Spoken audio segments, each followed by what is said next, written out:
What's going on, y'all? Welcome back to Going for Two. I am kejuannh Humphreys.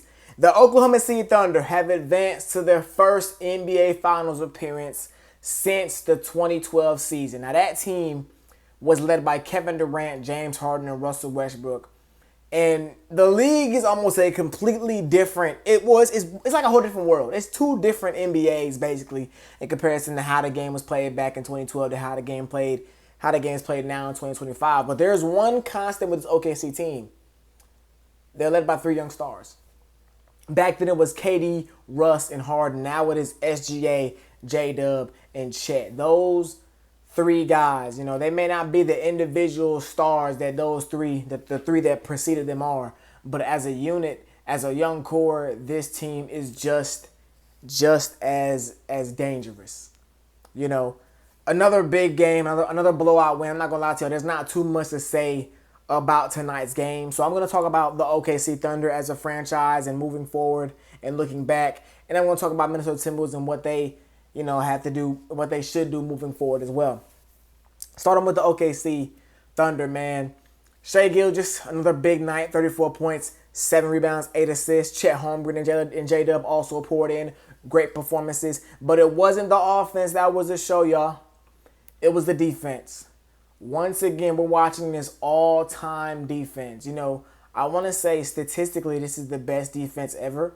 In terms of the advanced stats and stuff, you know what I'm saying? But, I'm not going to dive into the advanced stats because I'm not 100% familiar with all the advanced stats.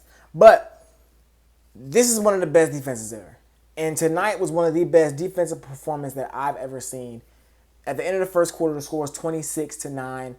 OKC was up 17 points. This is the second first quarter of the playoffs that they've held their opponents to single-digit points.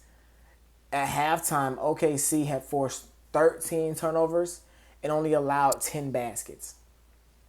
That is actually an insane stat, when you look at it, man. And the question that I want to ask is there an NBA star in today's game that would have a quote-unquote good series against this team?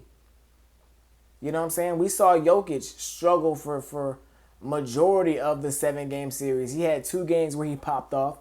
Jamal Murray had 1 game where he went off, you know what I'm saying? Anthony Edwards had a game 3 where he went off, but other than that, he was pretty quiet for the most part.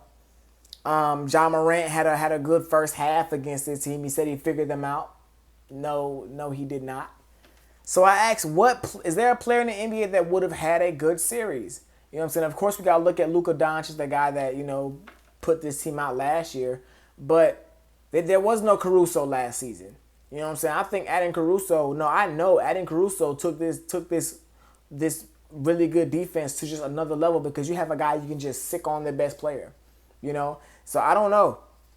I would have loved to see a Lakers and Thunder matchup because it would have been nice to see LeBron and Luka versus this team, especially with the amount of three-point shots that are created by Luka and LeBron with their playmaking.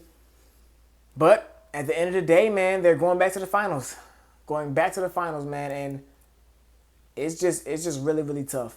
I talked about a little bit in my last video talking about the Pacers. I'm not fully sure how you match up with this team. They can play any style. They can play fast. They can play big. They can play small. They can do whatever. But I am, assuming the Pacers win the series, it may not be tomorrow, but moving forward, they may win the series. I think the way the Pacers play may be better than how the other teams are playing. Because, yes, Halliburton is the guy, but he's a guy everybody's going to get a touch. Everybody's going to get a chance to play. Everybody's going to get the ball. They're going to play fast. They're going to make, the speed that OKC wants teams to play at. That's a team that the Pacers are comfortable playing. You know what I'm saying? So, going to be interesting. Like I said, assuming the Pacers finish off this series against New York Knicks and not blow a 3-1 lead. Now, moving to Minnesota. The Minnesota Timberwolves, man. Back-to-back Western Conference Finals appearances, back-to-back losses in 5 games in the Western Conference Finals. And Game 5 in both series was a blowout. They got blew out last year against the Mavericks, and then this year getting blown out again against the Oklahoma City Thunder. But to be honest, this season, for this team to make the Western Conference Finals, I got to look at it as a win. You know, coming into the year, you had championship aspirations after making it last season. But looking at how the season went, you were plagued with injuries. You really came out the gate struggling. And you were able to find a way to the Western Conference Finals. You know what I'm saying? I think we watched Anthony Edwards really ascend to another level this season. He was really good last year, but I want to say he was better this season. We saw him grow as a playmaker, as a better decision maker on the ball. Defensively, this team is still really good. You know, Julius Randle had a great playoff run. I know he was poop. I know he was poop in the Western Conference Finals, but he had a really good playoff run, man.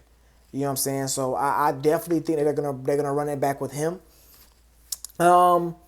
If there was one thing that I would say they need a lead guard.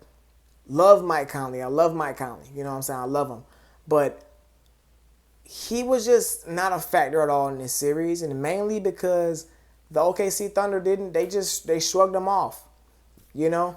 They really shrugged him off. You know, Conley, especially in the last game, game 4, he would come off picks and they don't even care.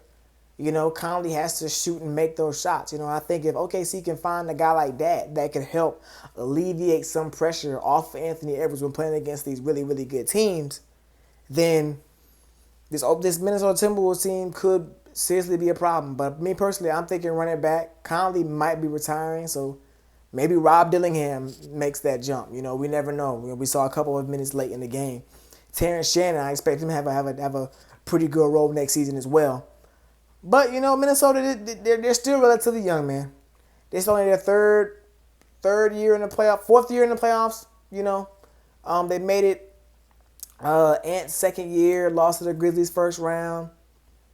Then they lost to the Nuggets first round. Then they made the conference finals last year and made the conference finals this year. So, still a relatively young team, man. You know, I think there's no need to panic. You know, I think Julius Randle, yes, you wanted to see him perform better in their conference finals, but he was a big part of them getting there as well. You know what I'm saying? So I say running back.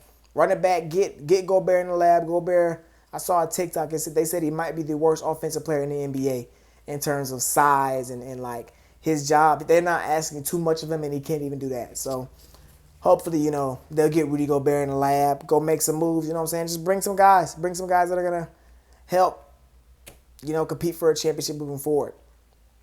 But, like I said, it wasn't really too much to talk about. The game was over really before it started, and I'm pretty sure all of us expected a OKC rout.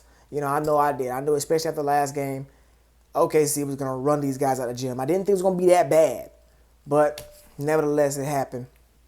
Until next time, going for 2, man. We out of here. Yeah.